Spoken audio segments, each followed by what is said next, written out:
Ladies and gentlemen, boys and girls, my name is Chris Martinez, and welcome to Operation Agency Freedom. And today I'm going to trigger a little warning. We are going to be talking about some woo-woo, kind of like hippie shit today on today's podcast. So I'm going to be talking about how to maintain a healthy mindset as a leader in spite of a very troubling time.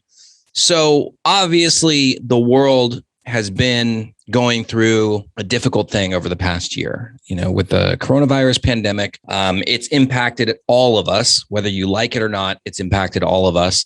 Some it's hit much more harder than others. As a leader of the business, though, you don't have the luxury of an excuse. You can't just be like, well, coronavirus pandemic, I'm just going to take a few months off. It just doesn't work like that. This is the life that you chose. And so you have to be able to find a way to keep going through all the crap and find success no matter what. That is your responsibility as a business owner, as an entrepreneur, and as a leader. If you have team members, it's even more difficult because those team members are looking to you for guidance and basically somebody that can show them that everything is going to be okay, even when the world around you is falling apart. In my opinion, having the right mindset is so unbelievably important. And it's the key that's going to help you to get through the difficult times and find the answers that you might not be able to see when you enter into the shitstorm. So today I'm going to be talking about the things that I believe can help you to have and maintain a healthy mindset as a leader, even though you're going through a crappy time. So if you are running a team right now, if you are or have experienced difficult times, and if you want to find some kind of like very pragmatic ways to ensure that no matter what happens, that you have the right mindset that's going to help you and your company get through the difficult time, then definitely pay attention to this episode. And like all of our episodes, go to the website, dudeagency.io. And anything that I mention here, I'll put in the show notes, as well as any links that I talk about. And then if you have not subscribed, please subscribe to my podcast. Not only will you make a friend out of me, and I'll probably give you a hug if we ever get to meet in person, but you'll be in the know so that every time a new episode comes out, like today, then you'll get a little notification and then you can listen up. So with that being said, let's get into the hippy dippy woo woo mindset stuff in this episode.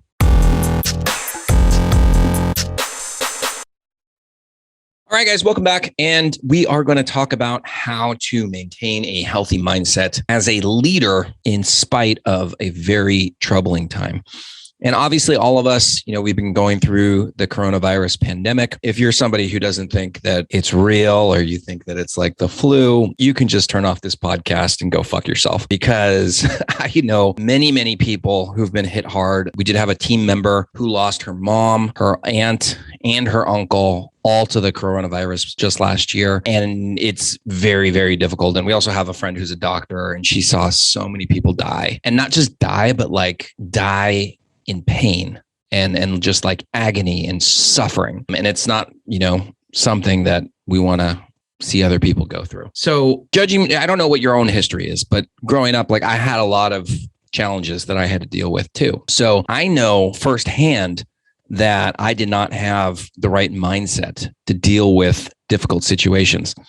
And unfortunately, until I found these tools that I'm going to talk about today, my go-to was initially just to fight through, like physically and emotionally, just fight through. So it did help me in some instances because I can really take a beating and just keep going. But in other instances, I created more problems for myself that prevented me from getting to the goal that I wanted. So it ended up taking me longer to accomplish the mission because of these deficiencies that I had in terms of my mindset. So a few years ago, I was doing some coaching with Russ Perry, who started Design Pickle, and he kind of told me about some very simple, pragmatic methods that I could use to ensure that my mind was in the right place. And before I get into that, you might be wondering, why does my mind matter? Why I just want to make money, why do I care about mindset? I understand where you're coming from. In my experience, the mind will determine ultimately where the business goes.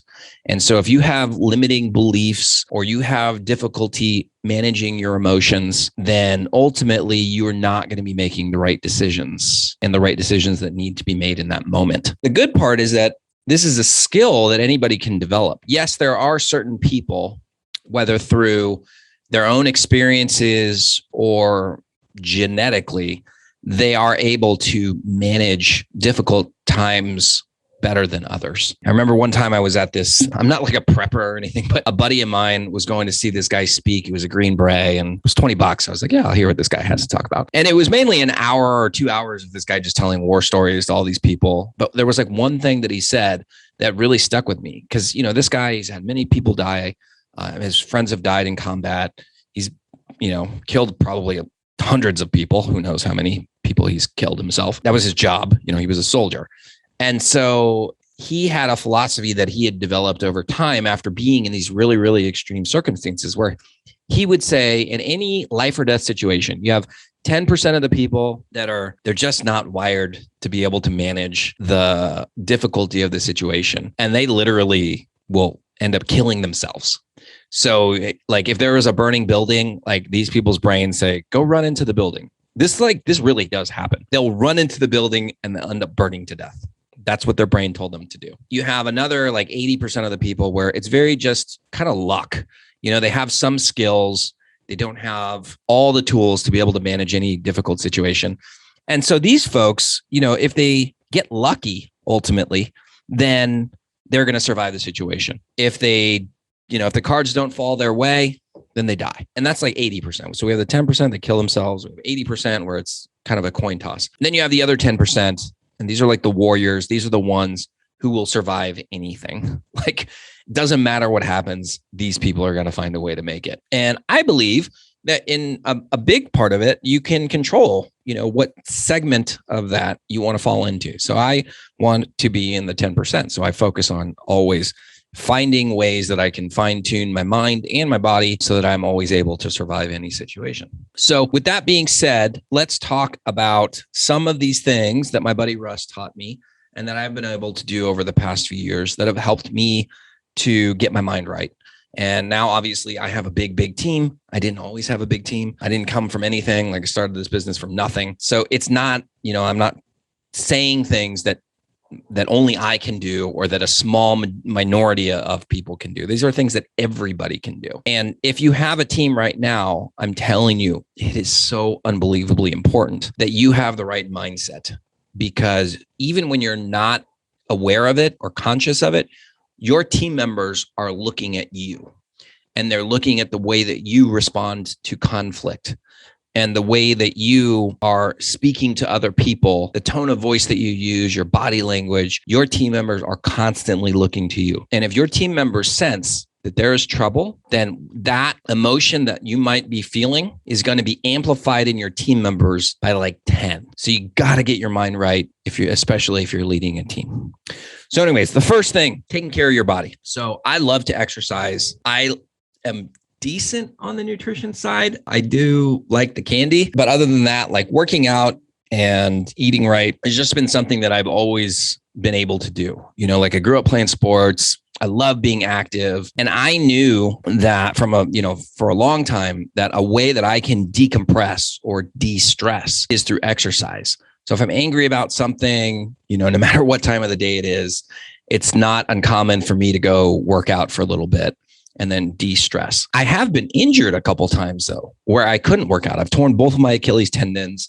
I've torn my meniscus. I recently tore my adductor. I've had many injuries. The worst one, of course, was like the Achilles tendon one, because that one, you literally can't walk.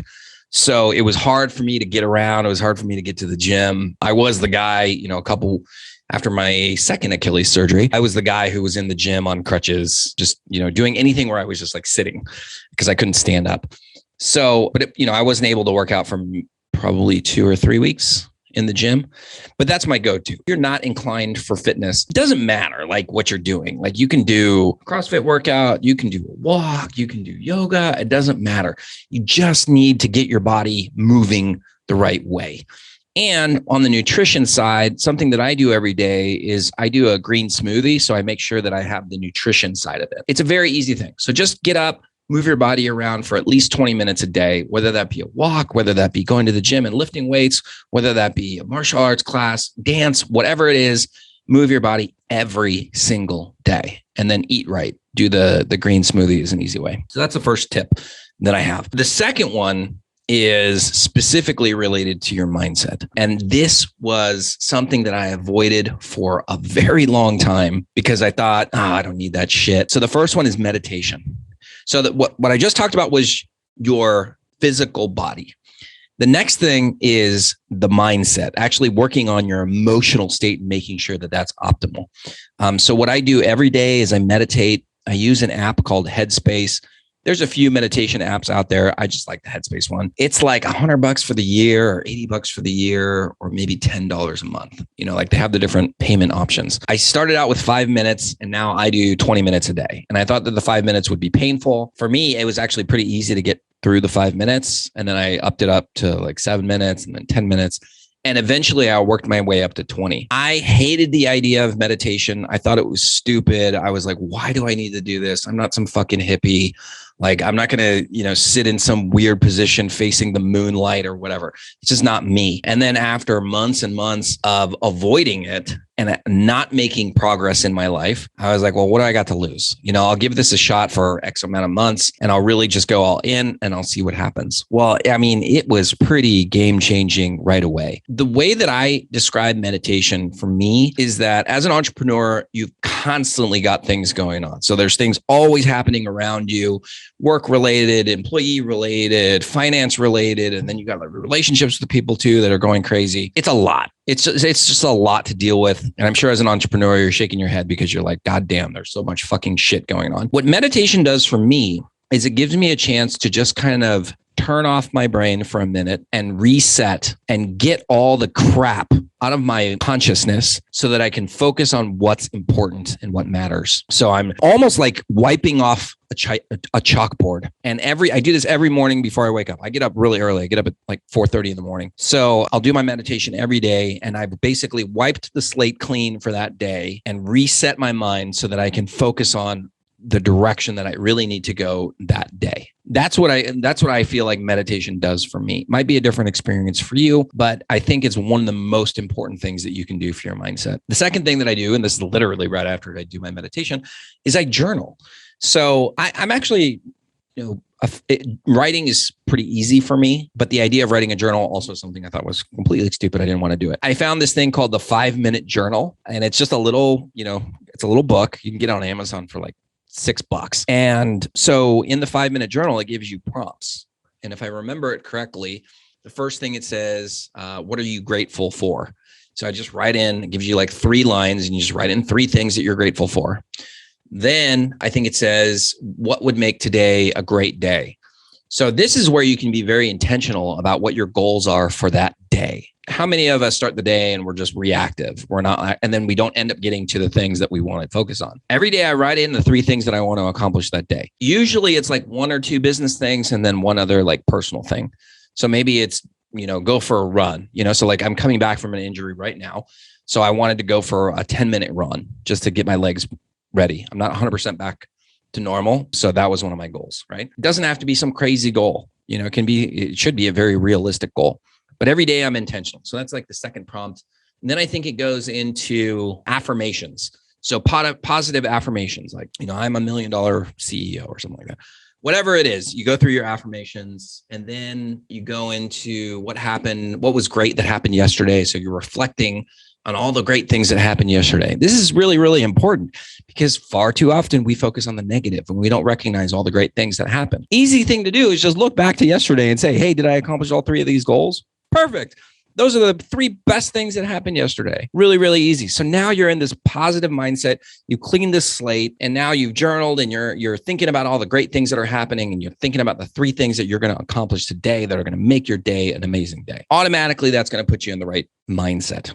The third thing that we do every day, or that I do, is talk to a loved one. Usually it's like a text message. Every day I let my fiance know how much I care about her and appreciate her. And then I'll pick somebody else randomly. I'll just be like, hey, thanks. And sometimes it's a conversation with my brother and his wife, or the kid that I've been mentoring since he was 13. So I'm constantly like letting people know how much I care about them. And this came into this was very beneficial last year because an uncle of mine, he was my last uncle. My dad died in 2007. So this Uncle Joe, he was there when my dad died. Him and my dad were very close. He was my favorite uncle. And, he's a bit older. And so last year he ended up having a stroke just out of the blue. He was 87. And so I was actually on vacation at the time. And so obviously it's very difficult to hear that when somebody that you care about gets sick like that. Well, what I had done probably 9 months earlier is I had made a decision that every month I was going to let my uncle and my aunts, I have a couple aunts left, them know how much they mean to me. So whether it be a text or a phone call, whatever, I knew that I wanted them to know how much they meant to me. And so I'd been doing that every month. And so what that did is it allowed me to get all this emotion, just get all of it out. I knew that there wasn't anything more that I could tell my uncle. He knew that I cared about him. Now, maybe for you, that's easy, but for me, where I came from, it was really, really difficult. But once I started doing it, it's almost like the cliche where the weight comes off your shoulders. And so when my uncle had the stroke and then he eventually died about a week later, I didn't have the same sort of really difficult grieving process that I did with my dad, for example, because when my dad died of cancer, that absolutely rocked me. And I didn't have these tools to be able to manage those emotions. So my mindset was off. So with my uncle, it was horrible. It was really, really hard. I was sad, but at the same time, I was able to move past the grief a lot quicker because I knew that he knew that I loved him and, that he was such an influential and important part of my life. So there was nothing else that I could say. So that's the third part of it. Every day I'm doing these things, guys. I'm doing the exercise. I'm eating right. I'm working on my mindset, doing the meditation and the journal, and I'm talking to people that I care about and letting them know how much they mean to me. So those three things that I do every single day have really helped me, not just because it gives me a solid foundation to basically control my day, but also it gives me a sense of strength because I know that no matter what happens, I can always rely on these 6 activities every day that are going to help me to push through the difficult times. I essentially have a system or a process that I know that works for me every single time. So that gives me a level of confidence that I know and that I'm going to be able to get through the hard part. And it really helps my mindset. And I believe that it reflects to my staff too. So they can see that no matter what happens, I'm fine. It's going to be okay. Now, internally, maybe I'm not as, I might be freaking out a little bit more than I show on the outside. But again, I go back and I just know that I have this operating system that I can rely on that's going to help me get through the challenges. So I'm going to shift gears a little bit and I'm going to speak specifically to those of you that have team members because managing people, as you already know, is very, very difficult. And so your team members are also going through difficult times. The things that we've had to deal with just over the past year, obviously the team member who lost her mom, her aunt, or her uncle. We had another team member who lost a mother to cancer, to breast cancer. We had other people, family members were going through mental health crises, not just challenges, but crises. It really revealed over the past year just how fragile, our lives can be. So as a leader in your company, it is your responsibility. First of all, it's your responsibility to let other people know that it's okay to feel bad or to be confused or to feel lost or hopeless. It's your obligation to get in front of your team members and let them know hey, I know that you're going through a difficult time. It's okay. You don't have to try and go through this whole thing on your own. I go through difficult times, and just essentially what you're doing is you're giving your team members permission to ask for help. And I'm not talking about help with, how to build a website or how to build an ad campaign, asking for help for managing their own emotions. If you, as the leader, this is kind of the added benefit that you have when you have a healthy mindset is that you set the standard and you show people what a healthy mindset looks like and the benefits of having that, not just financial benefits, but just as a person, you can live a happier, more fulfilling life if your mind is right. if your headspace is right. So you get the opportunity to show your staff what a healthy mindset can mean to them. Conversely, if you don't have a healthy mindset, guess what? You're showing them that like negative mindset leads to bad business, bad life, like being unhealthy, da, da, da, da. So it's really, really important that you give them that permission, especially, I'm going to just go out on a limb here and I'm going to say, especially for men, because it's typically still a bit taboo for men to talk about their negative emotions and their feelings. It's still very uncomfortable for me, but you need to be able to talk to these people because most of the time they are yearning for some sort of assistance, but they don't feel like they can ask, whether that be you or some other team member, or if you have an HR person. They don't feel comfortable enough, or they don't know, they don't have the trust that they can reach out and say, hey, I'm going through something very, very difficult. Can you help me? And most of the times, if they do open up, they might feel like it's the end of the world, but it's just a couple minor tweaks to a few different areas of their life that can have all the difference. So that's the first step. Is you got to give your team members permission to ask for help for their own mindset. The second thing is setting the example. So we already talked about the importance of you having a healthy mindset as a leader, but it goes a step beyond that. So obviously people are going to watch your actions. They're going to see how you are doing things. Something that I started doing, like after my dad died, I had basically 2 years where I was just an absolute disaster to the point where I didn't know if I wanted to be on this earth anymore. And then I came to a realization that like, hey, I can't live like this. And my dad would want me to live a better way than I'm doing right now. So I reached out to a therapist. So I found a therapist basically like through my health insurance, and that saved my life. I don't think that I would be here if it weren't for her. I was 29 at the time, I believe, when I reached out to Susan. And so what she did is she basically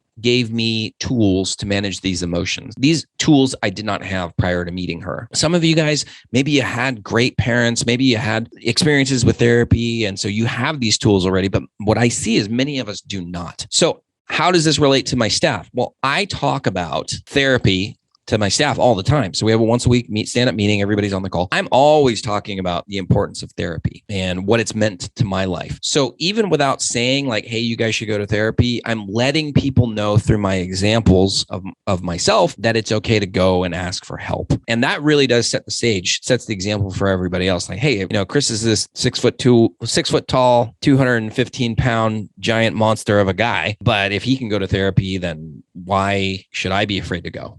Or why can't I talk about my emotions? Why aren't I allowed to be emotional about certain things? And I always talk to them about how the therapist, there shouldn't be any stigma around it. It's like if you were sick and you needed to go to the doctor for a flu or a cold or whatever, you would go and nobody would say anything. It's the same thing with your mind. If your mind isn't in an optimal condition, what's the harm in going and talking to somebody that's going to help you fix that or give you the medicine, not literal medicine, but like the medicine as in tools to manage your emotions? Why not go talk to that individual? We actually take it a step forward on top of that. So what we've done as a company, and this started maybe a month or two into the pandemic, is we said, hey, all team members, we understand that this is a very challenging situation. I know that you guys are all scared. By this time, some of them had already lost family members, or they had lost people they knew had lost family members and friends. And so, and here in Mexico specifically, everybody knows somebody who's died from COVID, like everybody. So they're scared. And, I was scared too. But what we said to them is like, we understand that you're going through a really challenging time. We don't expect you to have all the answers or to know how to manage these things, these emotions that are going through you. So what we are going to do, because we're such advocates of mental health and mental health therapy, is we are going to provide each of you 2 free therapy sessions per month. So we pay for our staff to go to therapy. It's totally optional too. So we tell them like, hey, if you feel like this is something that you need or that would help you, we're going to pay for 2 sessions a month. If they want to go and do, 1 session every week or whatever, then they can just pay for the difference out of their own pocket. I think we actually just deduct it out of their salary if they want to go every single week. That did 2 things. Like, 1, it let them know that we care. So like, obviously there are not a lot of companies that are doing this. I don't even think there's a lot of companies that do this in the United States. It let them know that we care. It gave them permission to feel out of whack. Let them know that it's okay and that there are other people going through this. And then way down on the list in 3rd place is it really helped with our employee retention, because now we're different. They really understand that, hey, like my managers, my boss, my owner, not only are they willing to invest in me to grow professionally, but they're willing to invest in me to be a happier person through a very challenging time, like I am going to stay with this company for sure. So that's been really great. I mean, we've had about 25% of the staff, between 25 and 30%, taking advantage of that program every single month, which is fantastic. The people that are in the program, I definitely notice a difference. I notice that they are more optimistic, they are happier, that they contribute more, both like in meetings and also just like to the overall culture of the company. So it's been a fantastic program, and we're going to continue that even beyond the coronavirus pandemic. It's a few $1,000s a month that we're investing in that. But to me, the return on investment is massive. It's 50 times what we're paying to the therapist. We're getting that back in ROI and employee satisfaction. Like how can you put a price on that? So those are my tips that I have for you guys on maintaining a healthy mindset as a leader during a difficult time. It's a topic that I love speaking about, and I actually have not been able to talk about this enough in interviews that I've done or on stages or anything like that. So if you guys have any questions about this, or if you want to get some, advice on how you can maybe offer some of the benefits that we do to your staff, feel free to reach out to me, and I will be more than happy to point you in the right direction. So thanks for sticking with me during the Woo Woo podcast. Hopefully I'll be able to do more episodes like this if my producer allows me to do it. So thanks for listening, and I'll see you on the next one. Thank you so much for listening. If you enjoyed this episode, it would mean so much to me if you could share it with your friends, family, and basically anyone who will find the same value in this episode that you did. And to get the latest from me, then let's definitely connect on social media. You can go to Facebook, facebook.com/Dude Agency, or Instagram @dudeagency.io, or you can check us out on YouTube on our YouTube channel. And then, of course, you can always visit our website at dudeagency.io, where you can see all of our other episodes of Operation Agency Freedom. You can also register for any live trainings that we have going on how to run a highly profitable agency. And of course, you can see how we help digital agencies with the people, the processes, and the education so that they can take on more projects and scale profitably. Thanks again, and I will see you next time.